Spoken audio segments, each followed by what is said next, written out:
Schlingensiepen.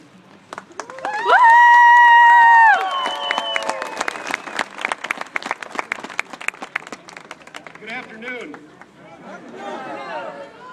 Today we gather in this place as Kansans uniting in voice and spirit around our common and deep concern for the state of our state. We are concerned about the moral compass informing the policies of our governor and his administration and where these policies are leading us. We are concerned the current economic circumstances are being used to justify the unjustifiable. Rather than putting forward policies to demonstrate a clear commitment to helping the vulnerable, the administration is putting forward policies which will lead to massive cuts. It is cutting the very services that represent a valued Kansan tradition, mutual support in time of need. At the same time,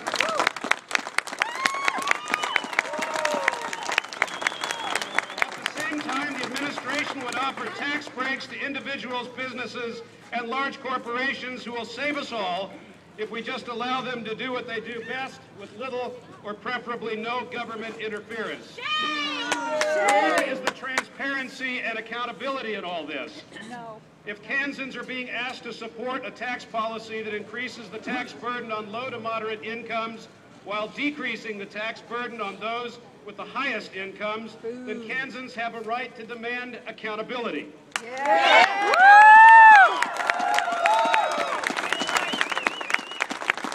Will jobs be created with these tax breaks? Will the quality of life for all Kansans be positively impacted and verifiably so? And if not, what will the consequences be?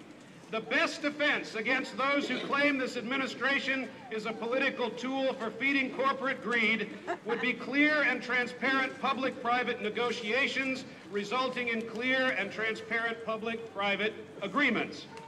Businesses and corporations are indeed important to our state, but we need good corporate citizens in a public-private win-win scenario.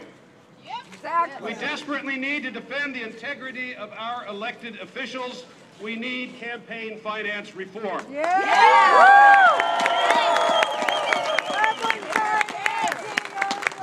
integrity of our political representatives must not be put at risk. If it is, then our integrity, our ability to be heard, our citizen representation is also at risk.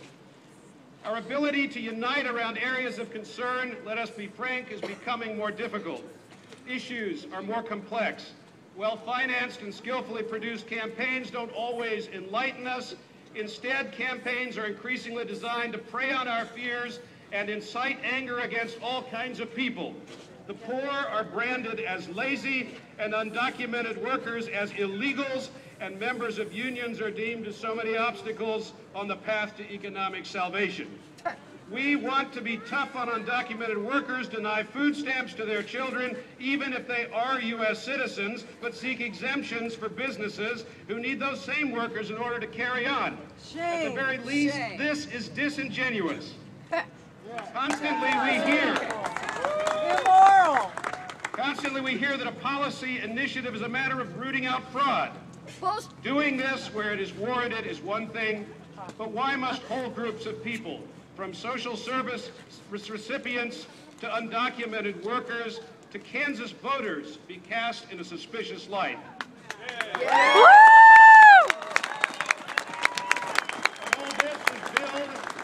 All this is billed as a matter of equity. How, we must ask, is equity being defined? Is equity really playing off one group of people against another in order to justify even further cuts?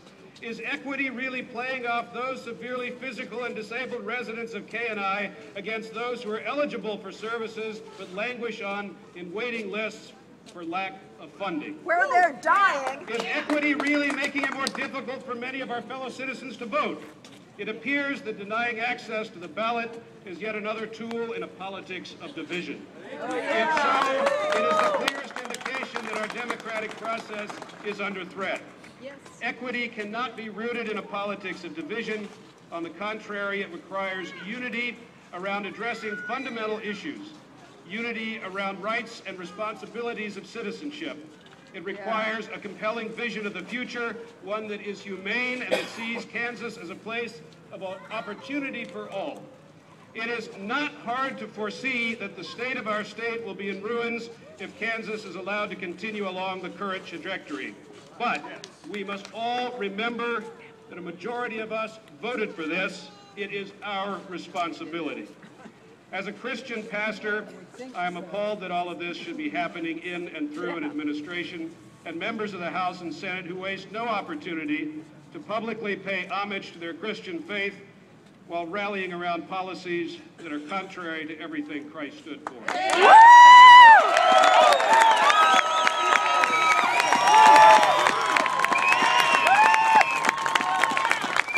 do believe Christians can be good politicians and good citizens, but not if they are hell-bent on throwing a mantle of piety over all too worldly motives and agendas. Our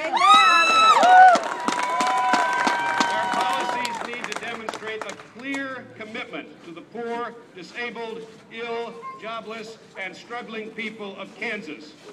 In the Bible, the most abused book in American politics, Jesus says to his disciples, "No one can serve two masters.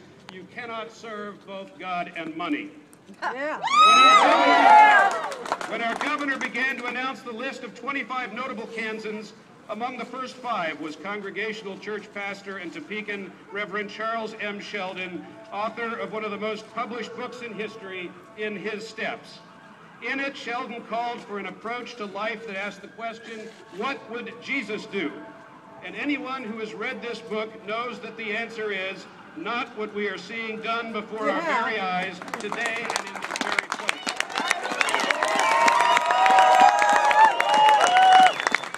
But Kansans are not just Christians of various stripes. We are Jews and Muslims, Hindus and Buddhists, and a host of other faiths. Kansans are people of many faiths and of no particular faith. But at our best, we are all people ready to stand by our neighbors and fellow citizens. No matter who we are and what we believe, we are all citizens of Kansas. We are concerned for the quality of our life together now and in the future. It is time we unite to reclaim our citizenship and with it ad astra per aspera, embrace a more compelling vision of our common future. Let us ask today that our political leadership guide us in this way. Thank you.